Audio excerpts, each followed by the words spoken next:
हाँ, गुरुर्विष्णु गुरुर्देवो महेश्वरः गुरुरेव परं ब्रह्म तस्मै श्री गुरवे नमः। समस्तजनकल्याणे निरतं करुणामयं नमामि चिन्मयं देवं सद्गुरुं ब्रह्मविद्वरं सद्गुरुं ब्रह्मविद्वरं। बर्तमान टॉपिक चलता परोक्ष ज्ञान और अपरोक्ष ज्ञान। तो जो परोक्ष ज्ञान और अपरोक्ष ज्ञान है विषय टॉपिक चलिका मैं 92 श्लोक पर्यंत देखते से भितर गोटे टेक्निकल शब्द नहीं कि आसिले। टेक्निकल शब्द हूँ वृत्ति व्याप्ति एंड फल व्याप्ति। तो जो वृत्ति व्याप्ति एंड फल व्याप्ति माने कौन? वृत्ति व्याप्तिर अर्थ कि कौनसी पदार्थ को जिते आम जानापी चाहूँ से मन वृत्ति से जाऊँ। एग्जाम्पल मु कहूँ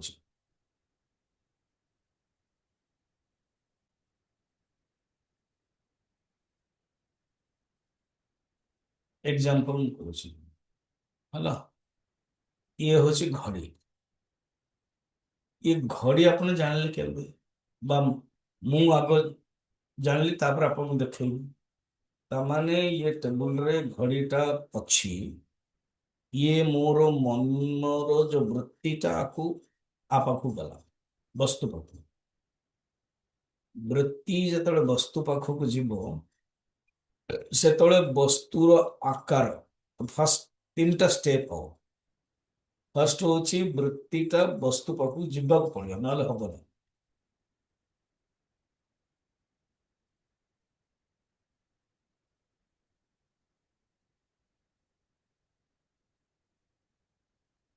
तो वृत्ति माने मनर जो भावनाटा मनर वृत्ति खाली वृत्ति अच्छी व्याप्ति ହେଇନି ହେଲା तेबे जाके वृत्ति व्याप्ति कहबे। वृत्तिटा फास्ट गोटे पदार्थ पाखक जीव नंबर वन। नंबर टू जाइला पर से वृत्ति पदार्थाकार है विषयाकार माने घड़ी। तो घड़ी आकार है तापर कौन करियो सेई आकारटा को वृत्ति नहीं आसीव चिदाभास पाखक जीवात्म पाखक। एतिके काम वृत्ति व्याप्ति ठीक है ना। तापर कौन हम तापर चिदाभास जानिबो कि ये होची घड़ी कारण नहीं आसला ताको कहते फल व्याप्ति। जिते से जानीदेला चिदाभास प्रकाश करे कारण चिदाभास प्रकाश करने शक्ति अच्छी वृत्तिर प्रकाश करने शक्ति नाही। वृत्ति निजे भी जो ये सब डांस करुच्ची काम करुच्ची वो चिदाभास जोगु ही कराउची तेणु तार ये आउ नाही निजे निजे सी सब किसी करदे पार ना से कह मु तो उद्धार आनी जमते कहवा जड़े अग्नि माने गरम पानी अच्छी। तो गरम पानी जिते अच्छी कहले जाहू तमें गरम पानी टा कौन करुचे एक तो हम्म, हाथ जड़े दौची हम्म गरम लगे उष्णता अच्छी हाथ भी जलाऊँच से तो कह ताले तमें आउ किसी जड़े दे पार कि नाई नाई नाई मु उद्धार आनी अग्निर बस ये अग्निर करामती तारी जगु मु जलाऊँ मो पाखे किसी ना कि समय पर आसो गला मुझे थंडा हो जाती मुझे जल पारि। तो सेमती वृत्ति वृत्ति कह मु चैतन्य प्रकाश स्वरूप ही आसी मुझे मोर जते काम मु कर दौची मु बिना किसी कर। तो वृत्ति व्याप्ति कौन ନା ଅନ୍ତଃକରଣରେ ବିଷୟାକାର ହେଇକି ବିଷୟ ପରିଣାମ ହେଇକି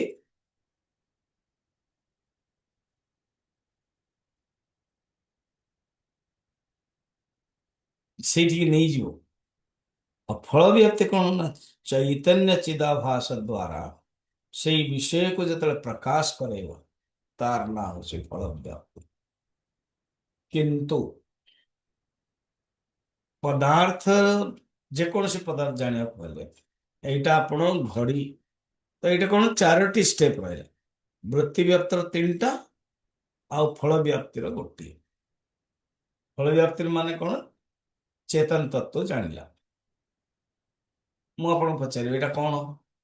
ଏଇଟା ସମଜି ଗୋଟେ ରେଡ୍ କ୍ଲିପ୍ଟ ଲାଗୁଛି। ସଂଶୟ, ଯେତେବେଳେ ପୁରା ଭଲ ଭାବେ ନ ଜାଣିପାରିବ ସଂଶୟ ହଉଛି। ଯେତେବେଳେ ଭଲ, ହଁ ୟେସ୍ ୟେସ୍ ୟେସ୍ ୟେସ୍, ସେଟା କ୍ଲିପ୍ଟ। ତା ମାନେ ମନର ବୃତ୍ତିଟା ଏ କ୍ଲିପ୍ଟକୁ ଗଲା, ବୃତ୍ତିଟା କ୍ଲିପ ଆକାର ହେଇଗଲା ଏବଂ କ୍ଲିପ ଆକାର ବୃତ୍ତିଟା ଚୈତନ୍ୟ ପାଖକୁ ଆସିଲା, ଆମ ପାଖକୁ ଆସିଲା। ଆମେ ତାପରେ ଜାଣୁଛୁ। ଆମେ ଜାଣିବାଟା ହଉଛି ଫଳ ବ୍ୟାପ୍ତି। ଆଉ ବୃତ୍ତି ବ୍ୟାପ୍ତି ପାଇଁ ତିନିଟା ଆବଶ୍ୟକ ପଡିଲା ଷ୍ଟେପ। ବ୍ରହ୍ମ ଜ୍ଞାନରେ କଣ ହୁଏ ଦେଖନ୍ତୁ। ବ୍ରହ୍ମ ଜ୍ଞାନରେ କହୁଛନ୍ତି ବୃତ୍ତି ବ୍ୟାପ୍ତି ତ ହଉଛି। କାହିଁକି ନା ନା ବୃତ୍ତି ଯେତେବେଳେ ବ୍ରହ୍ମ ବିଷୟରେ ଚିନ୍ତନ କରୁଛି, ବୃତ୍ତି ହିଁ ବ୍ରହ୍ମ ଆକାର ହେଇଯାଉଛି।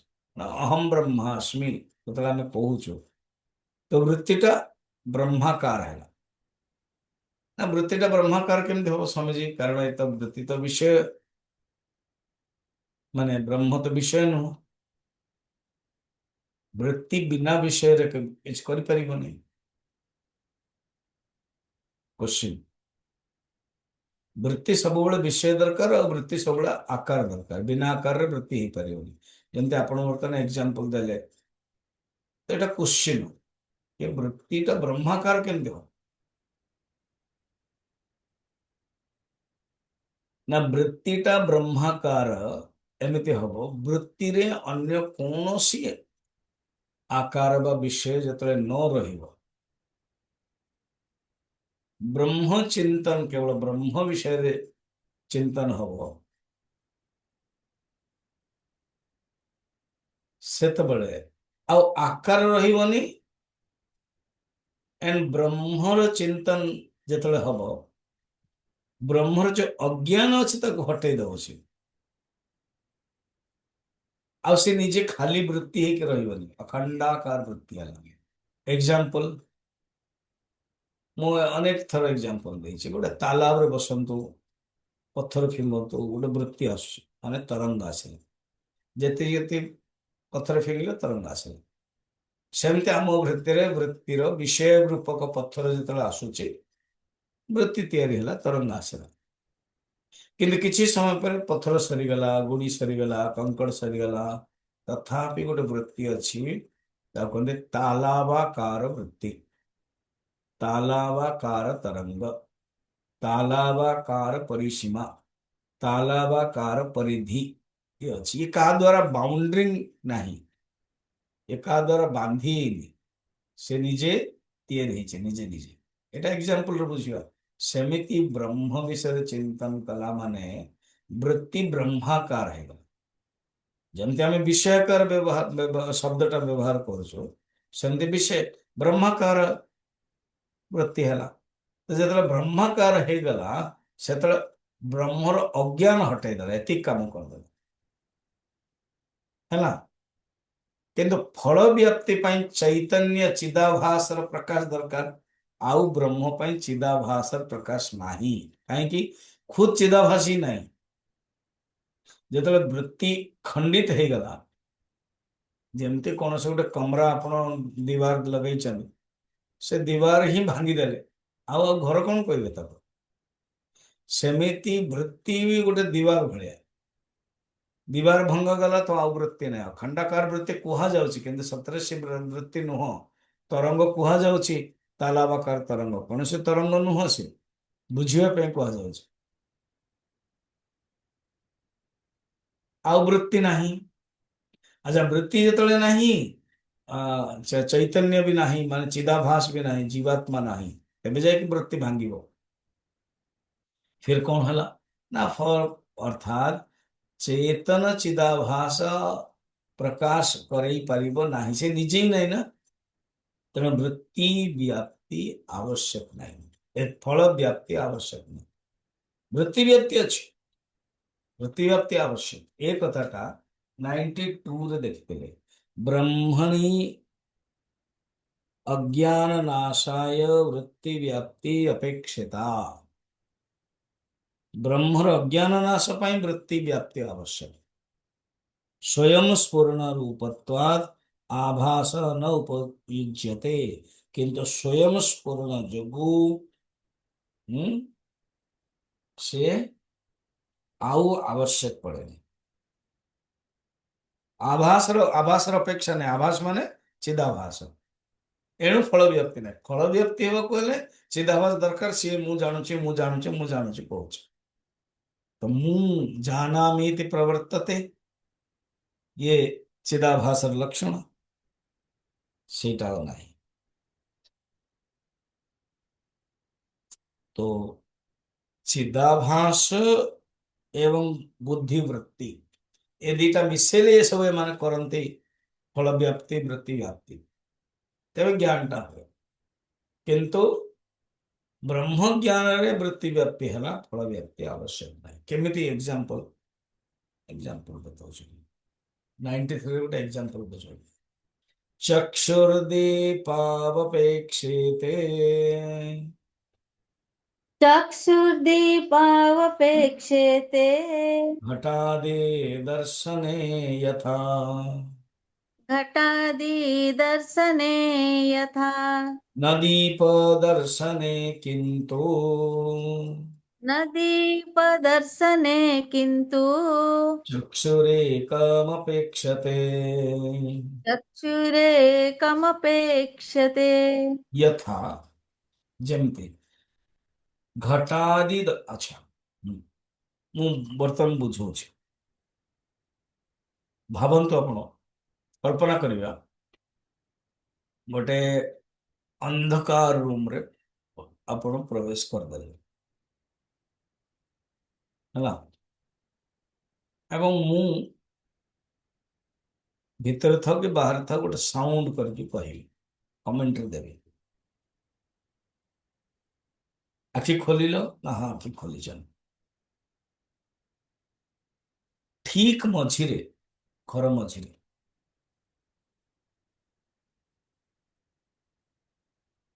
ଗୋଟେ ଘଟ ଅଛି,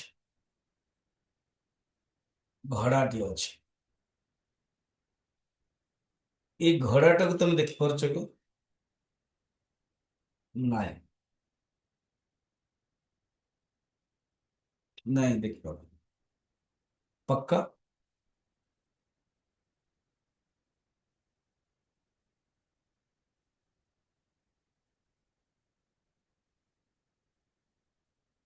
ତମେ ଧୀରେ ଧୀରେ ଧୀରେ ଧୀରେ ଯାଅ।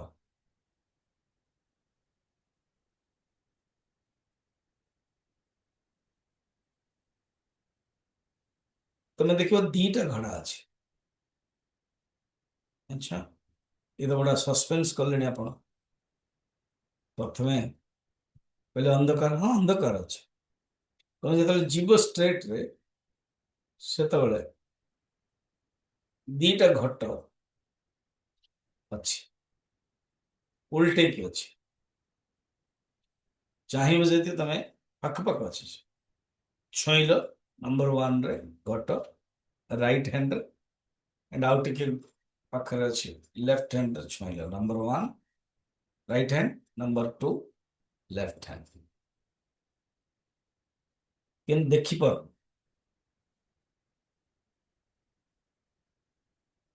ମୁଁ କହୁଛି ନାଇଁ ତମକୁ ଘଟକୁ ଦେଖିବାକୁ ପଡିବ।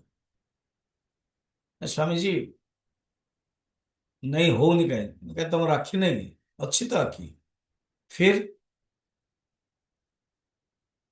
କାହିଁ ଆଖି ଦେଖିପାରୁନି? ହାତ ତ ଛୁଇଁଲା ନା? ନା ହଁ, ଦେଖ ହାତ ଛୁଇଁ ଦେଲା ଗୋଟେ କର୍ମେନ୍ଦ୍ରିୟ, ଛୁଇଁ ଦେଇକି କହିଦେଲେ ୟେସ୍ ଘଟ ଆପଣ ଠିକ କହୁଛନ୍ତି, କେବଳ ଗୋଟିଏ ନାହିଁ ଦିଟା ଯାକ ଅଛି। ତେଣୁ ହାତ ଛୁଇଁକି ଘଟ ଜାଣିଦେଲେ, କିନ୍ତୁ ଆଉ ହାତକୁ କିଛି ପ୍ରକାଶ ଦରକାର ନାହିଁ, କିଛି ବି ଦରକାର ନାହିଁ। କିନ୍ତୁ ଏ ଯୋଉ ଚକ୍ଷୁ ବିଚାରା, ଆଖି ଖାଲିରେ ଦେଖିପାରିବନି, ତାକୁ ଦରକାର ପ୍ରକାଶ। ଦେଖିବାକୁ ହେଲେ ଚକ୍ଷୁ ପ୍ରକାଶ ଦରକାର, କିନ୍ତୁ ହାତର କାମ ହଉଛି ଗ୍ରହଣ କରିବା, ଆଉ ପ୍ରକାଶ ଦରକାର ନାହିଁ ହାତର। ଏବଂ ହାତ ଗୋଟେ କର୍ମେନ୍ଦ୍ରିୟ, ଛୁଇଁ ଦେଲା ମାନେ ହଁ ଗ୍ରହଣ ହେଇଗଲା, ୟେସ୍ ୟେସ୍ ୟେସ୍ ଘଟ ଏଠି। ସେଥିପାଇଁ ଆପଣ ଦେଖିବେ ଅନ୍ଧ ବ୍ୟକ୍ତିର ଆଖି ନାହିଁ, କିନ୍ତୁ ସେମାନେ ଶବ୍ଦ, ସ୍ପର୍ଶ, ସ୍ମେଲ, ତାଙ୍କର ଇନ୍ଦ୍ରିୟ ବହୁତ ତେଜ ଅଛି। ଏହା ସବୁ ଆକୁ ନେଇକି ଏମିତି ଗୋଟେ ଇଏ ଅଛି ନା, ଫିଲ୍ମ ଫିଲ୍ମ ସବୁ ଥାଏ। ଏ କିଏ ଜଣେ ଆସୁଛି ଯଦି ଖଟ ଖଟ ଶବ୍ଦରୁ ଜାଣିଦବ, ସିଏ ଡଣ୍ଡା ଉଠେଇଲା ଇଏ ଜାଣିଦବ। ଏ এই ଆଧାରିତ ସିଦ୍ଧାନ୍ତ ଅନୁସାରେ ଅନେକ ପିକ୍ଚର ରହୁଛି। ଚାଲୁ ମୋର ତ ବର୍ତ୍ତମାନ ରହିଲା ଅନ୍ଧାରରେ ଆପଣ ରହିଛନ୍ତି, ବହୁତ ସମୟ ରହିଗଲାଣି ସ୍ୱାମୀଜୀ, ଆପଣ କୁହନ୍ତୁ। ହଁ, ତ ରାଇଟ ହ୍ୟାଣ୍ଡରେ ଘଟ ଅଛି, ଫାର୍ଷ୍ଟ ଘଟ, ଲେଫ୍ଟ ହ୍ୟାଣ୍ଡରେ ଘଟ ଅଛି, ସେକେଣ୍ଡ ଘଟ। କ୍ଲିୟର? ହଁ ଇଏ କ୍ଲିୟର।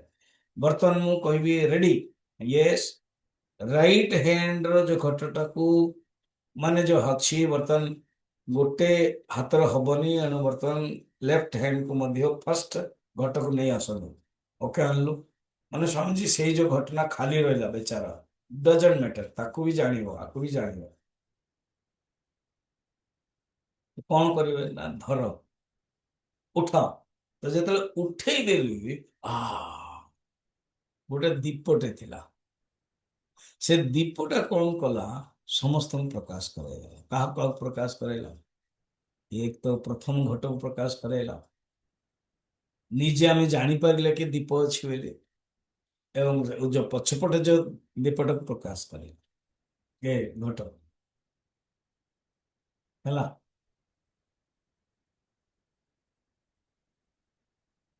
ଏଇ ଯୋଉ ଫାଷ୍ଟ ଆମେ କଣ କଲେ ଦେଖିଲେ, ଫାଷ୍ଟ ଯୋଉ ଘଟଟା ଅଛି ବୁଡେଇକି ରଖାଗଲା, ଡୁବେଇକି ରଖାଗଲା, ଉଲ୍ଟା ରଖାଗଲା, କାରଣ ଦୀପଟି ଅଛି ବୋଲି। ସେକେଣ୍ଡ ଘଟକୁ ଆଉ ଉଲ୍ଟା ହେଇନି, ସେ ସୁଲଟା ଅଛି, ସିଧା ଅଛି। ବର୍ତ୍ତମାନ କୁହନ୍ତୁ କଣ? ଘଟକୁ ଜାଣିବାକୁ ହେଲେ ଆଖି ବି ଦରକାର ଏବଂ ଦୀପ ବି ଦରକାର ନା? ହଁ, ଏ କଥାଟା 93ରେ କହୁଛନ୍ତି, ଚକ୍ଷୁ ଦୀପ ଅବେକ୍ଷେତେ ଘଟାଦେ ଦର୍ଶନେ ଯଥା। ଆଚ୍ଛା, ଏ ଯୋଉ ଆପଣ ବୁଝେଇଲେ ଏଇ ଶ୍ଲୋକରେ ଅଛି ନା? ହଁ, କଣ?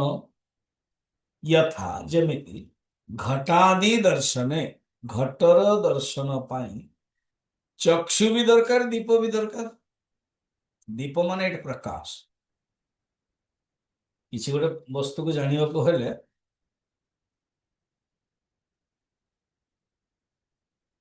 ପ୍ରକାଶ ଦରକାର। ଇଏ ନାଇଁ କି ସବୁବେଳେ କେବଳ ଦୀପଟାକୁ ନେଇକି ଆମେ ବୁଲିବା କି ଦୀପକୁ ଜାଣିବା, ଆବଶ୍ୟକ ନାହିଁ।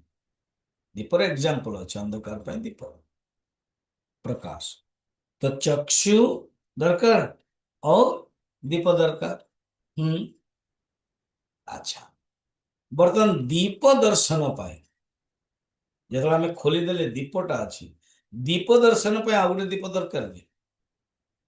ଦୀପ ଦର୍ଶନେ ନ, କିନ୍ତୁ ଦୀପକୁ ଦେଖିବାକୁ ଗଲେ ଆଉ ଗୋଟେ ଦୀପ ଆମେ ସାଙ୍ଗେ ସାଙ୍ଗେ ଜାଣିଦେବ ଏଇଟା ତ ଦୀପଟା। ତ ଦୀପକୁ ଜାଣିବା ପାଇଁ ହେଲେ ଆଉ ଗୋଟେ ଦୀପର ଆବଶ୍ୟକ ପଡିଲାନି, କିନ୍ତୁ ଏକ ଚକ୍ଷୁ ଅପେକ୍ଷା କେବଳ ଚକ୍ଷୁରେ ହିଁ ଆବଶ୍ୟକ ପଡୁଛି, ବିନା ଚକ୍ଷୁରେ ହବନି।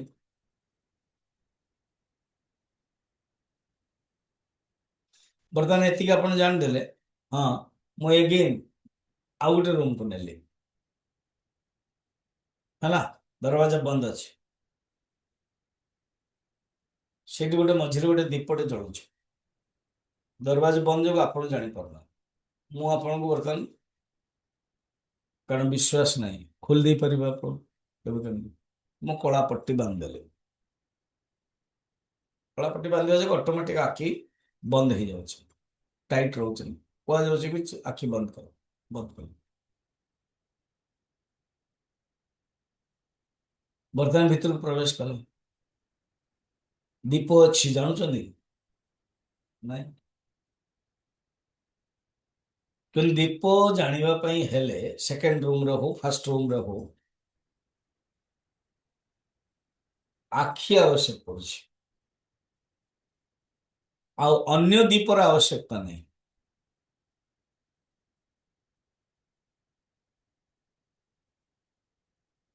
ଦୀପକୁ ଜାଣିବା ପାଇଁ ନାନ୍ୟ ଦୀପେଚ୍ଛା ଆତ୍ମବୋଧରେ କୁହାଯାଇଛି, ଅନ୍ୟ ଦୀପର ଇଚ୍ଛା ଆବଶ୍ୟକ ପଡୁନି। ସେମିତି ଏଇଠି କଣ ହେଲା ଏଠି?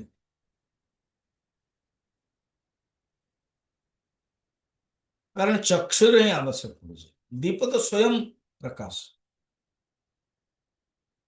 ସେମିତି ପରମାତ୍ମାଙ୍କର ଜ୍ଞାନ ପାଇଁ ବୃତ୍ତି ବ୍ୟାପ୍ତି ଆବଶ୍ୟକ ପଡୁଛି, ଫଳ ବ୍ୟାପ୍ତି ଆବଶ୍ୟକ ପଡୁନି। କଣ୍ଡିସନ ନାହିଁ ଫଳ ବ୍ୟାପ୍ତିର।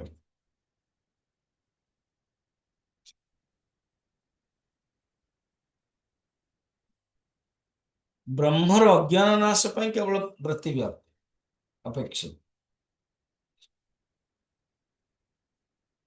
ତ ଆଚ୍ଛା, ଏକ୍ସାମ୍ପଲରେ କୁହାଗଲା ଦୀପକୁ ଜାଣିବାକୁ ହେଲେ ଆଉ ଗୋଟେ କାହିଁ ଦୀପ ଦରକାର ନାହିଁ?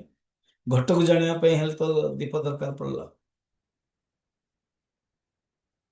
ଘଟକୁ ଜାଣିବା ହେଲେ ଦୀପ ଦରକାର ପଡିଲା, କିନ୍ତୁ ଦୀପକୁ ଜାଣିବା ପାଇଁ ଆଉ ଗୋଟେ ଦୀପ ଦରକାର ନାହିଁ, କାରଣ ଦୀପ ସ୍ୱୟଂ ପ୍ରକାଶ। ଦୀପକୁ ଜାଣିବା ପାଇଁ ଆଉ ଗୋଟେ ଦୀପ ଆବଶ୍ୟକ ନାହିଁ। ଠିକ ସେମିତି ତ ଆତ୍ମାର ପ୍ରକାଶ ପାଇଁ ଚିଦାତ୍ମା ଆଉ ରହିବନି, ଚିଦାତ୍ମା ଆଉ ଆତ୍ମାକୁ ଜଣେଇବନି, ନିଜେ ହିଁ ନାହିଁ ନା। ଫିର କଣ ହବ? ସ୍ୱୟଂ ପ୍ରକାଶ। ଆତ୍ମା ସ୍ୱୟଂ ପ୍ରକାଶକୁ ତାକୁ କେହି ହେଲେ ଜାଣିପାରିବେନି, ସିଏ ହିଁ ଫଳ ବ୍ୟାପ୍ତିର ଆବଶ୍ୟକ। ତ କୌଣସି ପଦାର୍ଥକୁ ଜାଣିବାକୁ ହେଲେ ଦିଟା ଯାକ ଦରକାର, ବୃତ୍ତି ବ୍ୟାପ୍ତି ଫଳ ବ୍ୟାପ୍ତି, କିନ୍ତୁ ବ୍ରହ୍ମ ଜ୍ଞାନରେ ଫଳ ବ୍ୟାପ୍ତି ଦରକାର ନାହିଁ।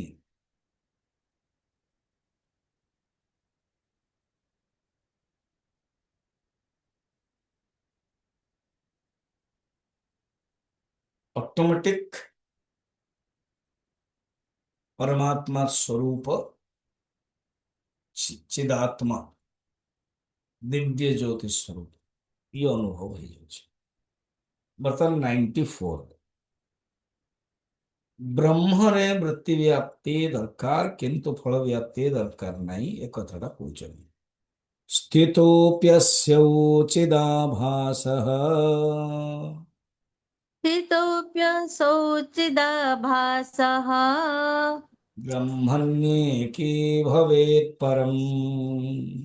ब्रह्मण्येकी भवेत् परम्।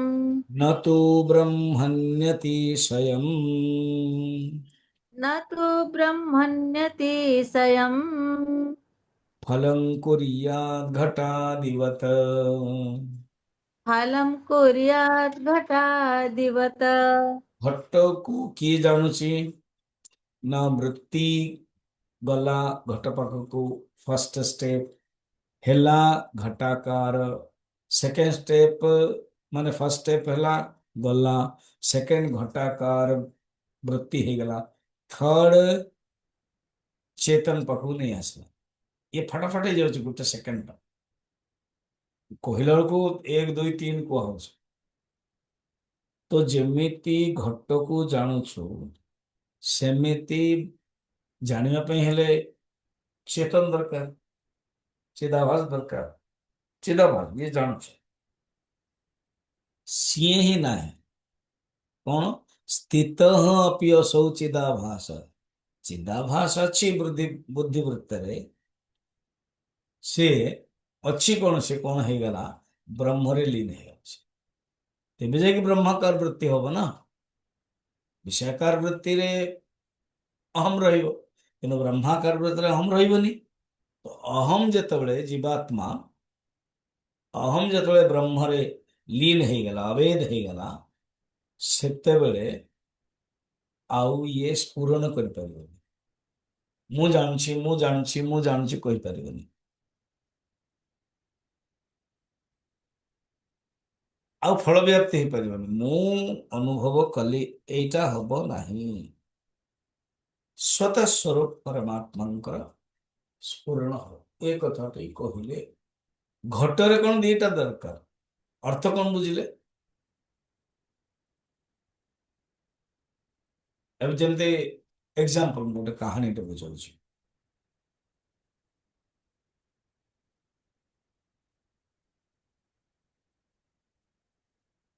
କି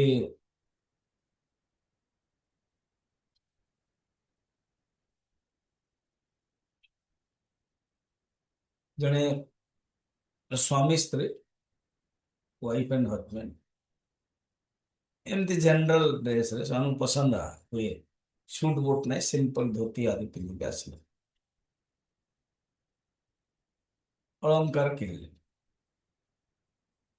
ସୁନା ଏବେ ଯେମିତି ପ୍ରାଇମ ମିନିଷ୍ଟର ସବୁ କହିଛନ୍ତି ନା ସୁନା କିଣନ୍ତୁନି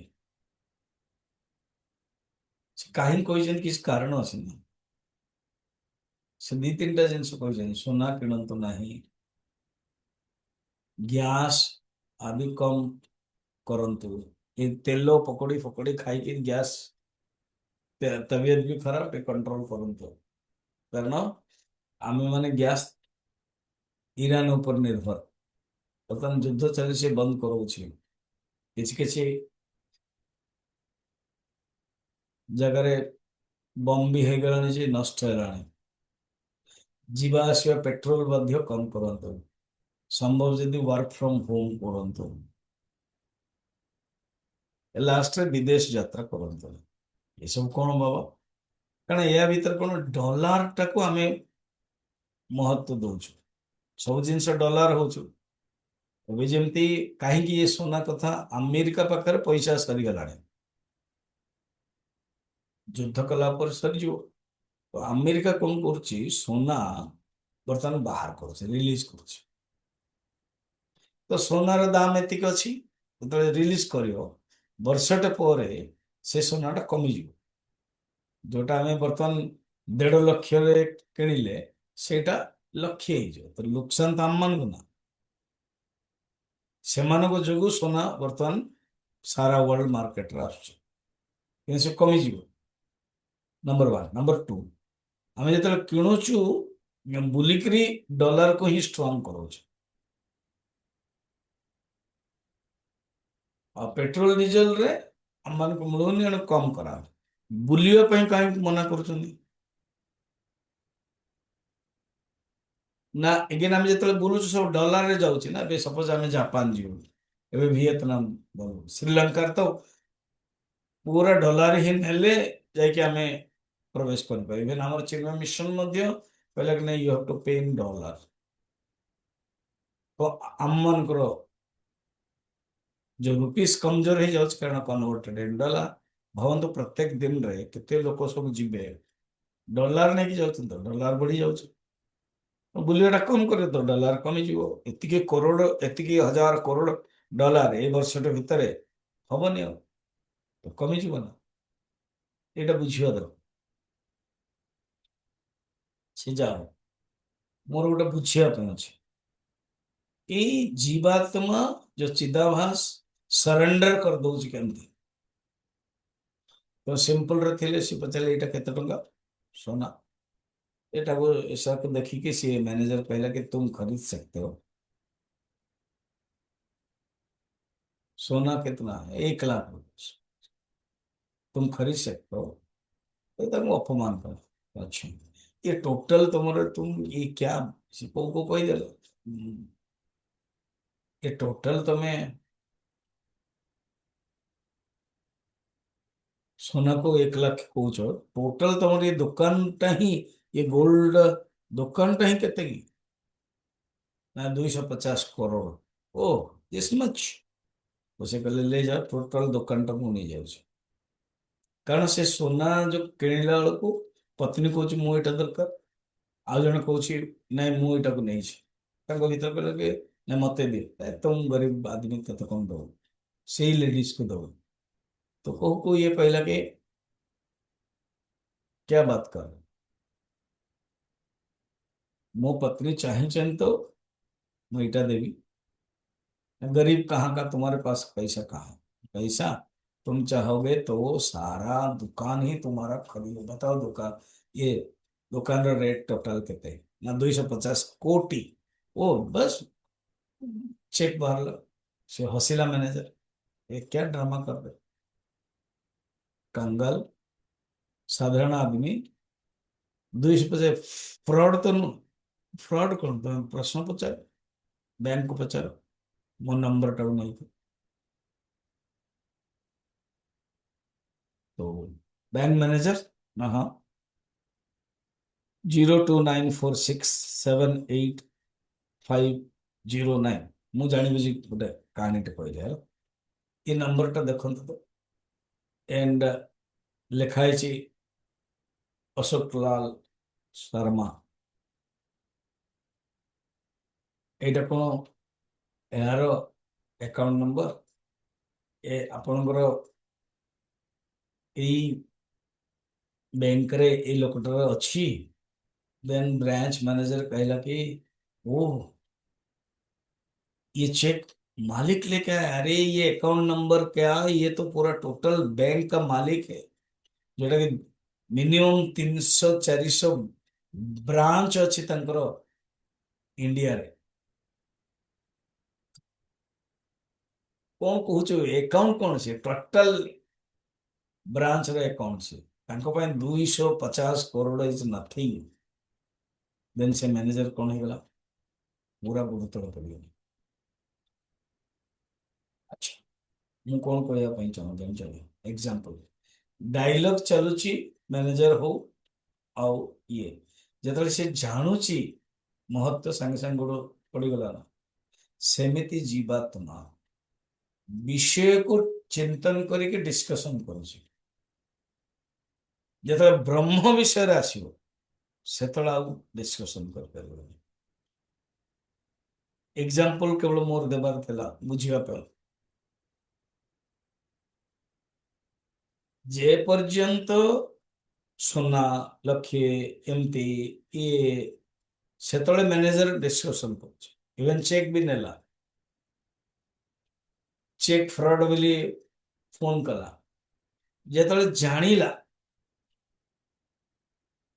ଇଏ ତ ଏତେ ବଡ ବ୍ୟାଙ୍କର ମାଲିକ ଯେ କି 300ଟା ବ୍ରାଞ୍ଚ ଅଛି ଏବଂ ମୋ ମାଲିକର ମଧ୍ୟ ଯିଏ ଋଣ ଦେଇଛି, ଯେ ଯୋଉ ଦୋକାନ ତିଆରି ହେଇଛି ମୋ ମାଲିକ ତିଆରି କରିଛନ୍ତି, ଇଏ ବି ସେଇ ବ୍ୟାଙ୍କର ଲୋନ ଆଣିଛନ୍ତି। ତେଣୁ ମୁଁ ଗୋଟେ ଛାର ମ୍ୟାନେଜରଟା, ମୁଁ ମଧ୍ୟ ମାଲିକରୁ ହିଁ ଶକ୍ତି ପାଇକି କଥାବାର୍ତ୍ତା କରୁଛି। ଏବଂ ଆହୁରି ବି ଇଣ୍ଟରେଷ୍ଟିଂ, ମାଲିକର ଯାହାକୁ ମୁଁ ମାଲିକ କହୁଛି ତାର ଇଏ ପୁଅ ହଉ ବା ପୁତ୍ର ହଉ, ଆହୁରି ଆଶ୍ଚର୍ଯ୍ୟ, ସେତେବେଳେ ସମସ୍ତ ଅହଙ୍କାର ନଷ୍ଟ ହେଇଯାଉଛି ନା ନାହିଁ, ଗୋଡ଼ ତଳେ ପଡୁଛି। ସେମିତି ଜୀବାତ୍ମା ବ୍ୟବହାରରେ, ସଂସାରର ବ୍ୟବହାର, ଜଗତର ବ୍ୟବହାର କରିବ ଯାହା ବ୍ୟବହାର, କିନ୍ତୁ परमात्माଙ୍କ ଆଗରେ ଜୀବାତ୍ମା लीन ହେଇଯିବ। परमात्माଙ୍କ ଆଗରେ ଜୀବାତ୍ମାର ଅସ୍ତିତ୍ୱ ରହିବନି। ବ୍ରହ୍ମ ଓ ଜୀବ ଏକ ହେଇଗଲା।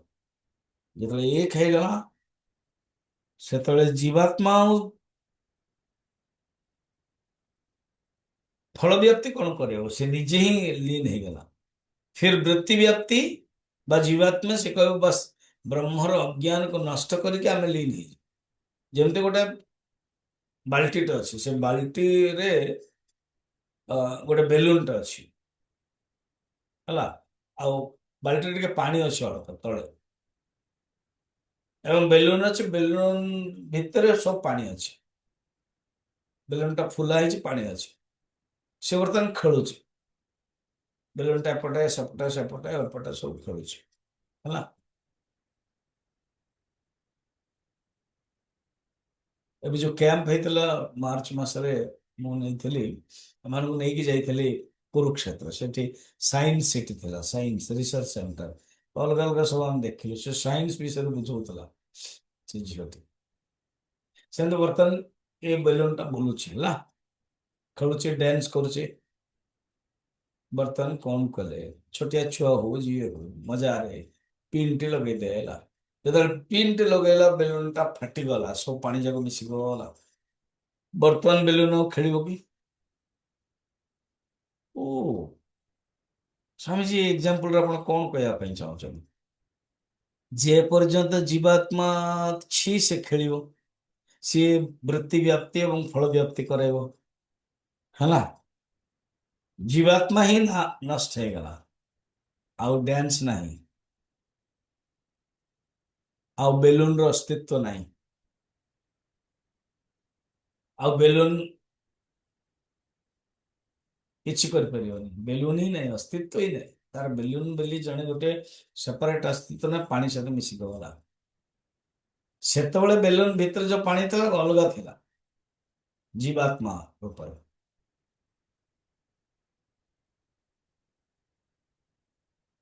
ସେମିତି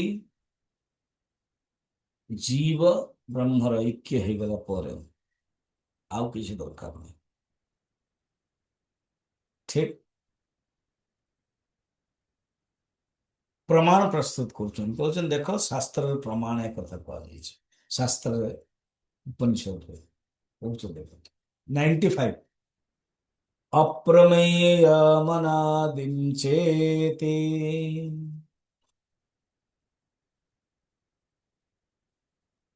अत्र श्रुत्येदमीरितम् मनसैवेदमाप्यव्यम्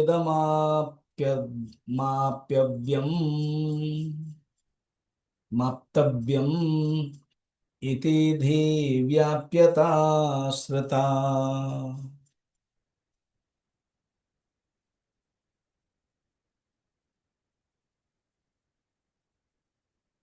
कौचंदी अप्रमेयम अनादिम च।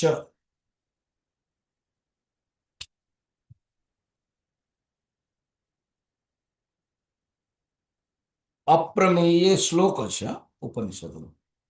अप्रमेयम अनादिम च कोठि? अमृत बिंदु उपनिषद। अप्रमे निर्विकल्पम अनंतम च हेतु दृष्टान्तवर्जितम् अप्रमेयम अनादिम च यद्गत्वामुच्यते बुधः। ये वर्णना है। निर्विकल्पम अनंतम च हेतु दृष्टान्तवर्जितम्। सो परमात्मा के लक्षण कौन? हेतु दृष्टांत वर्जितम्। अप्रमेयम अनादिम च, ब्रह्म को अप्रमेय कह, अर्थात बुझे देले कि फल व्याप्ति दरकार नहीं। अप्रमेय, प्रमेय ही गला वृत्ति व्याप्ति, अप्रमेयम फल व्याप्ति दरकार नहीं। हेतु दृष्टांत वर्जितम मध्य फल व्याप्ति नहीं।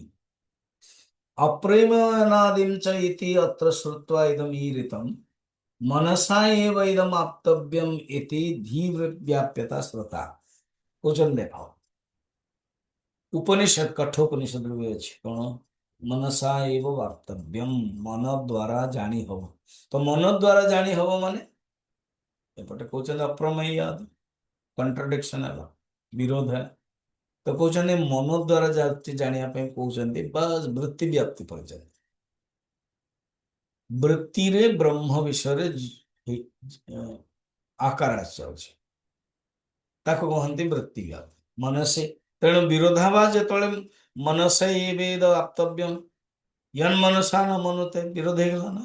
कहते मन द्वारा जान, फिर कहते मन द्वारा जापर नहीं। तो मन द्वारा जान माने वृत्ति व्याप्ति सहित सीमित, आउ मन द्वारा जापर माने फल व्याप्ति दरकार नहीं। यहाँ को बुझापी कहते एषः अणु आत्मा चेतसा वेदितव्य। तो चेतसा वेदितव्य, वो जो आत्मा को चित्त द्वारा जानी हब ता माने वृत्ति व्याप्ति। जोठे जानी हब कहउचंती सेटा वृत्ति व्याप्ति, जोठे जानी हबनी कहउचंती सेटा फल व्याप्ति। ओ एमती हाँ, जानी हब शुद्ध अंतःकरण द्वारा, माने वृत्ति व्याप्ति पर्यंत सीमित। ଆଉ କିଛି ଜାଣି ହବନି, ନିଜେ ସେ ଯୋଉ ଶୁଦ୍ଧ ଅନ୍ତଃକରଣ ଯିଏ ଜାଣିଥିଲା ସେ ନିଜେ ହିଁ ଦବିଗଲା। ସେ ଯୋଉ ବେଲୁନରେ ପାଣି ଥିଲା ଉଠ ଉଠ ହଉଥିଲା ପାଣିରେ, ସେ ଗଲା ଫାଟିଗଲା,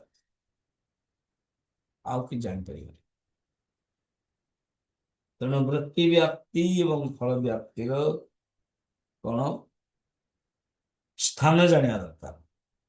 ବ୍ରହ୍ମ को ଜାଣିବା ପାଇଁ ହେଲେ ବୃତ୍ତି ବ୍ୟାପ୍ତି आवश्यक, फल व्याप्ति आवश्यक नहीं।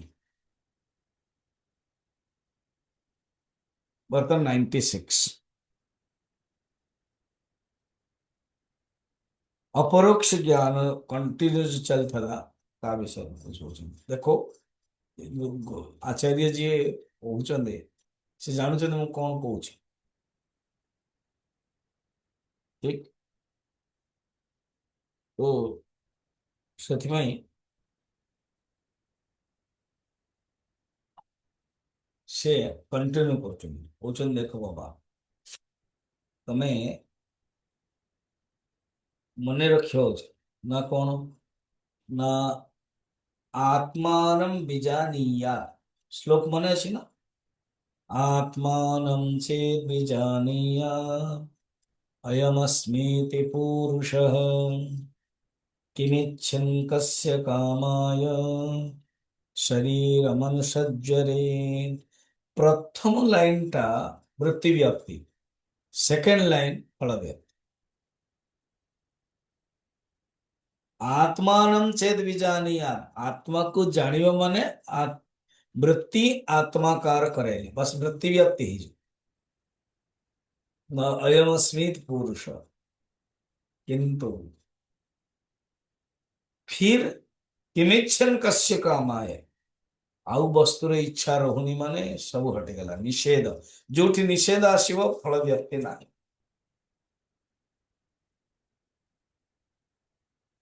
नाइन्टी सिक्स हाँ, आत्मानं चेद् विजानीयात्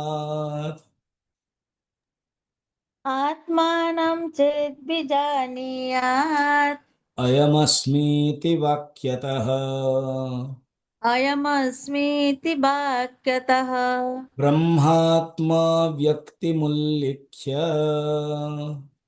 ब्रह्मात्मा व्यक्तिमुल्लिख्य यो बोधोऽसो विधीयते। यो बोधोऽसो विधीयते। ब्रह्म से आत्मा, अभिन्न आत्मा, उसको कहते हैं ज्ञान। माने ब्रह्म और आत्मा एक। ब्रह्म आत्मा व्यक्तिम, व्यक्तिम माने जे विषय, व्यक्तिम व्यक्ति माने कौन से पुरुष न, वो जो ब्रह्मात्म व्यक्तिम, ब्रह्मात्म विषय, दृष्टियन समष्टि। तो ब्रह्मात्म व्यक्तिम उल्लिख्य, उल्लिख्य माने ज्ञान, यह बोध उल्लिख्य व्यक्तिम उल्लिख्य विषय करीबा निर्देशित, यो बोध जो ज्ञान से होची बोध। स अयम अस्मि, जो अयम अस्मि ते पुरुष शब्द अछि, आत्मानं चेत् विजानीयात् अयम अस्मि ते पुरुषः, ये ही श्रुति रे कुहा गला। अर्थात आत्मानं चेत् विजानीयात् जेतले कुहा गला सेतबेले वृत्ति व्याप्ति तो हला, किंतु फल व्याप्ति हब नाही। कारण अपरोक्ष ज्ञान रे शोक निवृत्ति ही जाउची।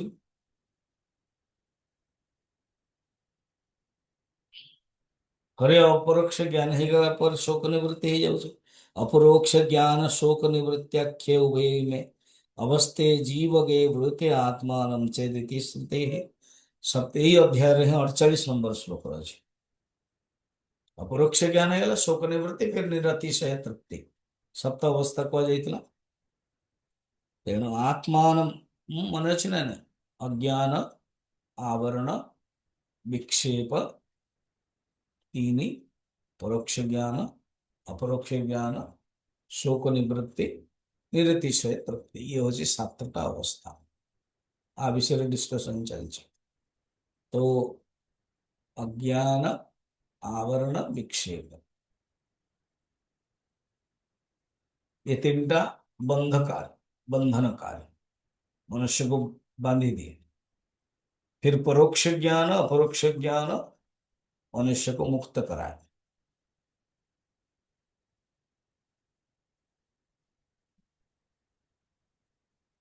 तेणु आत्मान चेद विजानीयात्रे अपरोक्ष ज्ञान हैला, किंतु वृत्ति व्याप्ति दरकार पड़ुची, फल व्याप्ति दरकार नहीं। ये जो महावाक्यर भी प्रयोजन, महावाक्य द्वारा भी जो ज्ञान होची, तार अभ्यास, तार मेथड। नेक्स्ट बुझते 97। अस्तु बोधो परोक्षत्र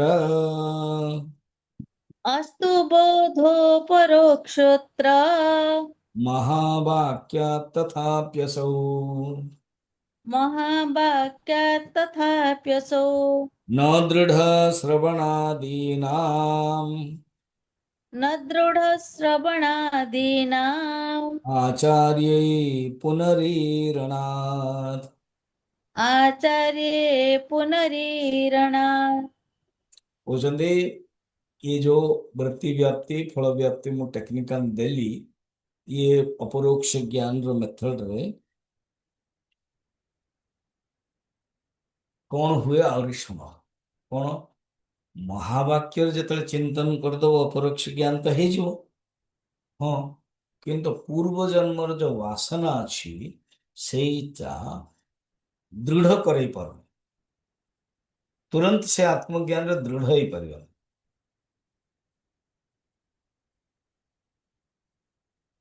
एमती कथा कि ना? हाँ, कारण तुम जानी तो देल से दृढ़ हबनी। तो दृढ़ पर कौन करिया पड़े? न दृढ़ तथापि न सुदृढ़ आचार्य ही पुनः श्रवणादि नाम ईरणात्। से दृढ़ करने पे हेले तुम अगेन श्रवणादि को कंटिन्यू करिबो, श्रवणादि रो पुनरावृत्ति करिबो।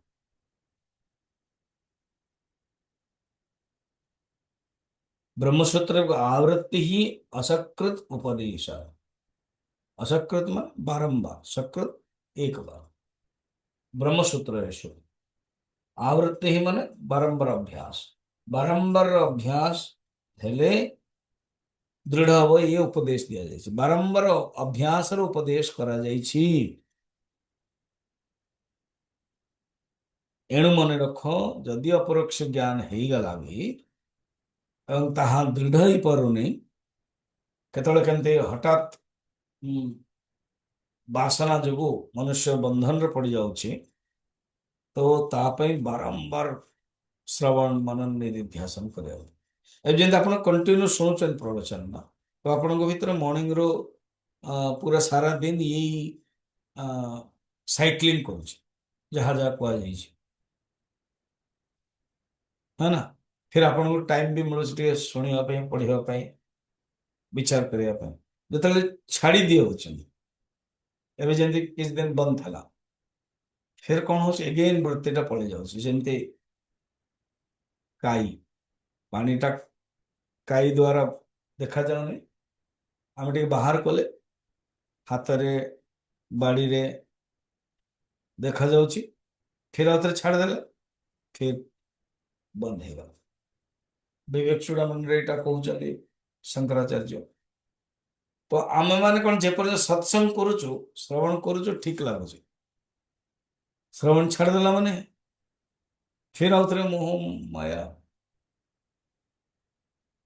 से स्वामी जी कंटिन्यू रखंतु ना। यस, ମୁଁ ମୁଁ ଯେତେବେଳେ ବାହାରକୁ ଯାଉଛି ବନ୍ଦ କରୁଛି ଏଥିପାଇଁ କି ଆପଣ ମାନେ ଏଇ ବାହାନାରେ ମନନ କରିବେ, ଆଉ ଥରେ ଶୁଣିବେ। ତ ସେଥିପାଇଁ ତ କହୁଛନ୍ତି ଶ୍ରବଣ ଆଦି, ଶ୍ରବଣ ପରେ ମନନ ନିରିଧ୍ୟାସ। ଖାଲି ଶ୍ରବଣ ନୁହଁ, ଶ୍ରବଣ କଲେ ମନନ କଲେ ଭାଗବତରେ ହେଲା ନା, ଶ୍ରବଣଂ କୃତ୍वा ନ ମନନମ୍। ମନନ କରିନାହାନ୍ତି ସେ ଯୋଉ ଗୋକର୍ଣ୍ଣ ଯେତେବେଳେ ପ୍ରବଚନ ଦେଲେ ଭାଗବତର, ତ ତାଙ୍କ ଗାଁରେ ଦେଲେ, ସେ ତୁଙ୍ଗଭଦ୍ରା ନଦୀ ପାଖରେ ଯୋଉ ଅନୁପମ ନଗର ଥିଲା, ସେଇଠି ଧୁନ୍ଦୁକାରେ ତ ଗୋଟେ ବାଉଁଶରେ ରହିଲା, ଏବଂ ସିଏ ତାର ଭୋଜନ ଆଦି ସବୁ ବନ୍ଦ କରିକି ଶୁଣିଲା। ସେ ପ୍ରେତ ବି ଖାଆନ୍ତି ନା, ଶରୀର ସିନା ନାହିଁ, ଭୋଗ କରନ୍ତିନି, କିନ୍ତୁ ଅନ୍ତଃକରଣ ଅଛି, ଅନ୍ତଃକରଣ ଦ୍ଵାରା ଗ୍ରହଣ କରିବେ। ଆଉ ଇନ୍ଦ୍ରିୟ ଆଦି ତ ସୂକ୍ଷ୍ମ, ଶରୀରଟା ହଉଛି ଆୟତନ। ତ ଯୋଉ ବାଉଁଶ ଭିତରେ ରହିକି ଶୁଣିଲା, ସେ କଣ୍ଟ୍ରୋଲ କଲା, ଖାଇବା ପିଇବା ବନ୍ଦ କଲା, ମୋକ୍ଷ ହେଇଗଲା। ରଥକଳ ଗୋଟିଏ ଆସିଲା ତୁମେ ଆପେ, ଅନ୍ୟମାନେ କହିଲେ ବଡ ମୁସ୍କିଲ। ଆମେ ବି ଶୁଣିଲୁ, ଆମେ ବି ଶୁଣିଛୁ। ଦେନ୍ ଦେବତା ମାନେ କହିଲେ, ଯିଏ ଆସିଥିଲେ, କହିଲେ ମନନಂ ତ ସର୍ବେ କୃତ୍ୱ, ମନନಂ ଶ୍ରବଣಂ ତ ସର୍ବେ କୃତ୍ୱ। ଶ୍ରବଣ ତ ସମସ୍ତେ କରିଛନ୍ତି, କୃତମ୍, କିନ୍ତୁ ମନନಂ ନ କୃତମ୍, କିନ୍ତୁ ମନନ କରିନାହାନ୍ତି। ତ ଶ୍ରବଣ ପରେ ମନନ ବି ଦରକାର। ମନନ କଲେ ହିଁ ଶ୍ରବଣରେ କଣ ହୁଏ, ଅସମ୍ଭାବନା ଦୂର ହୁଏ, ମନନରେ ବିସମ୍ଭାବନା ଦୂର ହୁଏ, ନିଧିଧ୍ୟାସନରେ ବିପରୀତ ଭାବନା ଦୂର ହୁଏ। ଗୋଟେ ହଉଛି ପ୍ରମାଣଗତ ସଂଶୟ, ଆଉ ଗୋଟେ ହଉଛି ପ୍ରମେୟଗତ ସଂଶୟ। ପ୍ରମାଣଗତ ସଂଶୟ ଶ୍ରବଣ ଦ୍ୱାରା ନଷ୍ଟ, ପ୍ରମେୟଗତ ସଂଶୟ ମନନ ଦ୍ୱାରା ନଷ୍ଟ। ପୂର୍ବର ବାସନା ଯୋଗୁଁ ଜ୍ଞାନଟା ଦୃଢ ନଥାଏ, ଶୁଣିଲା ପରେ ବି ଆଉ ଥରେ ଅସୁବିଧା ହୁଏ, ତେଣୁ ବାରମ୍ବାର ଶୁଣିବାଟା କଣ୍ଟିନ୍ୟୁ ରଖି, ବାରମ୍ବାର ଶ୍ରବଣ ମନନ ନିଧିଧ୍ୟାସ। 98ରେ କଣ କରୁଛନ୍ତି ଦେଖନ୍ତୁ, ଶ୍ରବଣ आदिर अभ्यास, बोधक वाक्य आदि कंटिन्यू। अहम ब्रह्मेति वाक्यार्थ अहं ब्रह्मेति वाक्यार्थ बोधो यावदृढ़ी भवे, बोधो यावदृढी भवेत्। समाधि सहितस्तावत् समाधिसहितस्तावत् अभ्यसे श्रवणादिकम्। अभ्यसेत् श्रवणादिकम्। अहम ब्रह्म इति वाक्यार्थ बोधः यावदृढ़ी भवे तावत्, जे पर्यंत अहम ब्रह्मास्मि दृढ़ भाव ହେଇନି, ସେ ପର୍ଯ୍ୟନ୍ତ ସମାଧି ସହିତ ଶ୍ରବଣାଦିକମ୍ ଅଭ୍ୟାସେ। ସମାଧି ମନକୁ କଣ୍ଟ୍ରୋଲ କରିକି, ସମ ଦମ ଆଦି କଣ୍ଟ୍ରୋଲ କରିକି ଶୁଣ। ଯଦି ସମ ଦମ ଆଦି ନାହିଁ ଆଉ ଶୁଣୁଥିବ, ତାହେଲେ ସେ ଯେମିତି ବାଲ୍ଟିରେ କଣା ଅଛି, ପାଣି ପକଉଥିବ, ସେ ପଳେଇ ଯାଉଥିବ। କାରଣ ଶୁଣିଲେ କିନ୍ତୁ ଭୋଗ କଲେ। ସେ ତ ଏଠି କହୁଛନ୍ତି କେତେ ସୁନ୍ଦର, ସମାଧି, ସମାଧି କଣ୍ଟ୍ରୋଲ କରିବ, କଣ୍ଟ୍ରୋଲରେ ହିଁ ଶୁଣିବ।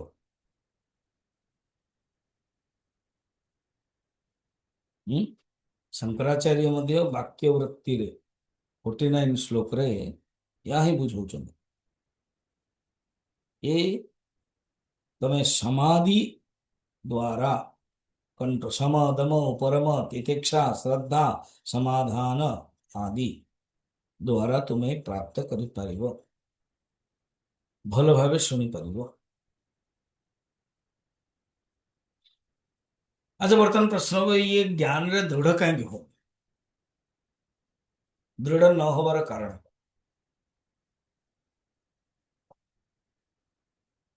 कौन पे दृढ़ होनी, दृढ़ नाही बेली आउ थरे शुणिबो, कुआ जाउछि श्रवण मनन निध्यासन करियो।